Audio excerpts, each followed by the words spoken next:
ماں جی صفیہ رضی اللہ تعالی عنہا، ان کا آپس میں ایک معمولی سا گھریلو سطح کا کلیش ہو جاتا ہے ایک اور ہماری ماں جی کے ساتھ۔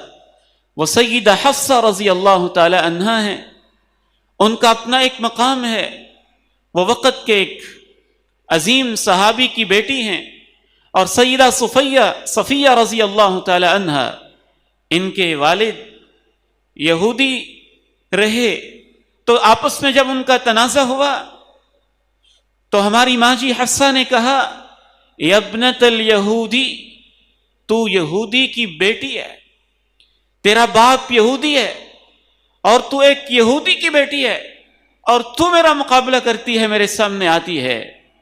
ماں جی صفیہ رضی اللہ تعالی عنہا سے رہا نہ گیا، عورت نازک، احساسات بھی نازک، فیلنگز بھی بہت زیادہ ٹوٹی ہوئی۔ آپ تشریف لائے تو ماں جی صفیہ رو رہی تھی، آنکھوں سے آنسو بہ رہے تھے۔ پوچھا صفیہ کیا ہوا؟ کہا بس کوئی مسئلہ ہو گیا تھا اور مجھے حفصہ نے کہا تو ایک یہودی باپ کی بیٹی ہے۔ آپ نے کہا صفیہ اس میں رونے کی بات کیا ہے، میں تجھے بتاتا ہوں اللہ نے تیرا نسب کتنا اعلیٰ رکھا ہے۔ انک بنت نبی، تو یہودی کی نہیں، تو ایک پیغمبر کی بیٹی ہے۔ وعمک نبی، تیرا چچا بھی ایک نبی ہے۔ وانک تحت نبی، اور اللہ نے تجھے ایک نبی کی بیوی بنایا ہے۔ اور حفصہ کے پاس تو یہ ڈگریاں نہیں ہیں، تو ایسی خاتون ہے کہ تو نبی کی بیٹی ہے۔ کس معنی میں؟ کہ سیدہ صفیہ رضی اللہ تعالی عنہا کے والد بے شک یہودی تھے، لیکن ان یہودی کی پیچھے جو نسل ہے وہ تو انبیاء کی نسل سے ہے، اور ان کے جو والد تھے ان کا نسب نامہ اور خاندانی لحاظ سے سیدنا عمران رضی اللہ تعالی، سیدنا ہارون رضی اللہ تعالی عنہ تک پہنچتا تھا۔ تو اس لحاظ سے کہا کہ تو ایک نبی کی بیٹی ہے اور تیرا چچا نبی ہے، یعنی حضرت موسیٰ علیہ السلام، اس معنی میں تیرے رشتے میں دور کے چچا لگتے ہیں، اور تو ایک چچا، تیرا نبی جو ہے چچا ہے، اور اللہ نے تیرے خاندان کو یہ اعزاز دیا ہے۔ وَإِنَّكِ لَتَحْتَ نَبِيٍّ، اور اس وقت تو ایک نبی کے گھر میں ہے۔ جب بیمار ہو جاتی ہماری ماؤں میں سے کوئی ماں تو اس وقت کیا کیفیت ہوتی؟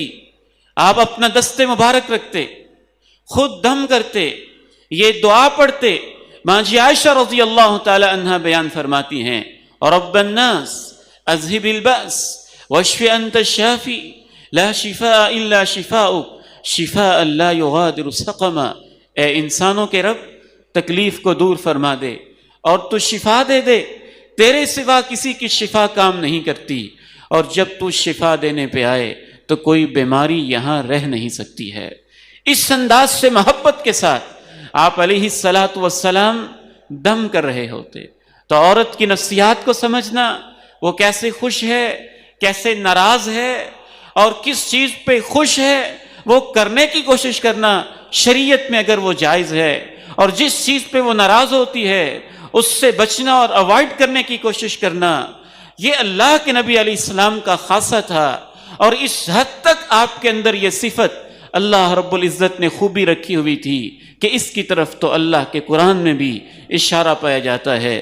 تب تبھی مرضات ازواجی کا، نبی علیہ السلام کی حیات طیبہ کا یہ خوبصورت پہلو تھا کہ آپ اللہ کی حدود کے اندر رہتے ہوئے یہ چاہتے تھے کہ میرے گھر کے اندر جو ازواج ہیں یہ خوش رہیں، ایسا کوئی کام نہ ہو جس سے ان کو تکلیف ہو، جس سے ان کو ناراضگی کا کوئی باعث بن رہا ہو۔